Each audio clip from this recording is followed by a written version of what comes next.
We have a few significant injuries here, some injury updates for you. Just a few, not very many. Um, the Diamondbacks' Merrill Kelly, pictured here, he's out with a teres major strain in his shoulder. The teres major is the muscle that basically it connects your goes from your shoulder blade, like your scapula, over to your humerus, the back of your arm. Uh, it's I don't want to say it's a big muscle, but it's part of your it's just it's a part of a significant muscle group in your back and in your shoulder. So they didn't say what grade strain that was, but he could be out for a little while because that could be a problem that he could deal with. Uh, it's going to make it hard for him to throw because I'm obviously as a pitcher that's how he's going to have sustain that injury. But for the Diamondbacks, it's a good thing Jordan Montgomery's back because this could be a significant hole in the starting rotation for the Diamondbacks. And obviously, Jordan Montgomery is the man in that rotation now. But it hurts them to have that hole of Merrill Kelly. The Angels' Anthony Rendon, he's going to be out with a hamstring injury. He was legging out a single in the series against the Reds. First batter of the game, he's leading it off, and he got hurt. So this one, I think we're going to see him out for a while. A hamstring can be a tricky thing, whether you like baseball or not, right? Even if you want to come back quickly and play, uh, a hamstring is a thing you've got to be really careful with because you can injure it again really easily. So I think Rendon's.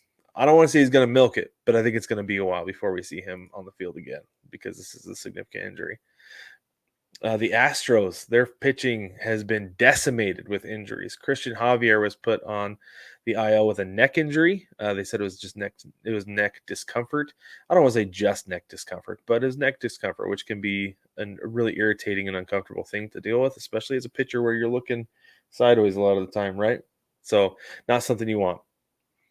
But this makes Christian Javier, Luis Garcia, Lance McCullers, Jose Urquidy, and Framber Valdez all out for the Astros.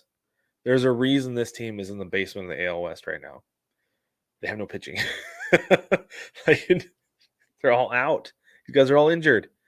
So I guess if you play enough postseason games, eventually maybe it'll catch up to you. I don't know, but anyway, they got Justin Verlander back, so they do have some pitching. But man, I don't think Verlander can carry this whole thing by himself because even if you're only winning his starts, you only winning one out of every 5 days, right?